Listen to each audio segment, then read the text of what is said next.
মোক ৰখাই পেলাই কৈছে যে 25 টকা পাৰ কুইণ্টেল দিব লাগে। মোৰ গাড়ীখন 1 ঘণ্টা ৰখাইছে 810 টকা হয় বুলি কৈছে। মই 200 টকা দিছোঁ নামানে 660 টকা ৰাখি এৰিছে আৰু সিহঁতে বহুত দম দিছে। দম দি পেলাই এইখন ৰিচিপ্টত মই কৈছোঁ টকাখিনি লিখক, কিন্তু টকাখিনি সিহঁতে লিখা নাই, টকা লিখিব নালাগে, এইখন ৰিচিপ্ট দিছে। এইটো 15 তাৰিখৰ ৰিচিপ্ট আৰু বুধবাৰ ৰাতি ৰিচিপ্টখন দিয়াই নাই। আৰু যোৱাকালি মোক 100 টকা লৈছে, আকৌ আহোঁতে 200 টকা লৈছে। আৰু এইফালেতো টেক্স এণ্টিকেট আমাৰতো যিটো কাউন্সিল গেট আছে এইটো দিছোঁ, যোৱা সময়ত যিটো দিব লাগে দি যাওঁ সোমাওঁ। তাৰপিছত 100 মিটাৰ পিছত আৰু এখন চেক পোষ্ট বহাইছে সিহঁতে, তাতে মানে জেগাটো বৈঠলাংছো আমাৰ কাউন্সিল গেটৰ ওচৰত। কাউন্সিল গেটটো পাৰ কৰি 100 মিটাৰ দূৰতে আৰু এখন বহাইছে।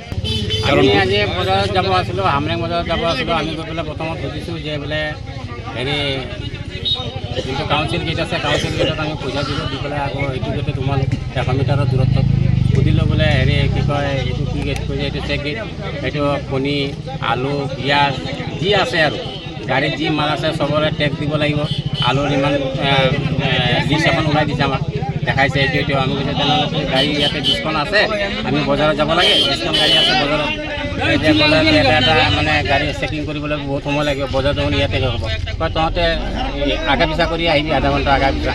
আধা ঘণ্টা আগা বজাৰতে চব একেলগত যাব, আপোনালোকে কিবা এটা কৰি পেলাই আমাক গাড়ীখিনি কয় বোলে তহঁতে পাৰিলে পাৰ আৰু নহ'লে নাই, নহ'লে গুচি যা, বজাৰ কৰিব নালাগে। আপোনালোকে বজাৰ কৰিব নালাগে, চব আমি গুচি আহিম। এতিয়া আমি দুখীয়া ৰাইজৰ কাৰোবাৰ মাছ ফচিছে, কাৰোবাৰ মাংস ফচিছে, কাৰোবাৰ চব্জি বেয়া হৈছে, এইবিলাক আৰু চব কৰি পেলাই আমি এতিয়া আহি গৈছোঁ। এতিয়া আমাৰ এইটো গেট আমাৰ নালাগে, এইটো আপোনালোকে বিভিন্ন মহলত এইটো প্ৰতিবাদ কৰিবনে? আপোনালোকে অলৰেডি আমাৰ এই আগতে কাউন্সিল টেক্স গেটটো আমাৰ পইচা দি আছোঁ আৰু গৈ আছোঁ। এতিয়া আমাৰ গাড়ীৰ প্ৰতি সিহঁতৰ আপোনাৰ মাল পাৰ কেজিত সিহঁতে 2 টকা টেক্স লাগে। কাপোৰৰ আপোনাৰ কেজি চিষ্টেম, গাড়ীত কেই কুইণ্টেল মাল আছে সিহঁতে মালটো নমাব। এনেকৈ হ'লে আমি কেনেকৈ বজাৰ কৰিম? ইয়াতে চব দুখীয়া মানুহ হয় আৰু এনেই লকডাউনত বস্তুৰ চব মূল্যবৃদ্ধি হৈছে। এনে বস্তুৰ মূল্যবৃদ্ধি এতিয়া সিহঁতে ইয়াৰ টেক্স লোৱাৰ পিছত 5 টকা যোনটো বস্তু হয়, এতিয়া এইটো বস্তু ইয়াতে 7 টকা হৈ যায়। আমি এইটো বস্তু তাত গৈ আমি কেইটকা বেচিম? এনে বস্তুৰ মূল্যবৃদ্ধি হৈ গ'ল। টেক্স গেটৰ পৰা 100 মিটাৰ দূৰত্ব হ'ব, তাতে সিহঁতে আকৌ এটা চেক গেট বহালে।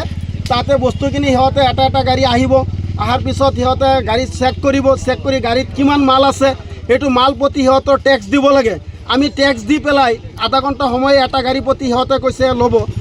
এনেকৈ হ'লে আমি বজাৰটো নকৰোঁ, সেইটো সিদ্ধান্ত আমি বেপাৰী ৰাইজ চব ল'লোঁ। লৈ পেলাই আমি আজি চব তাৰ পৰা ঘূৰি আহিলোঁ আৰু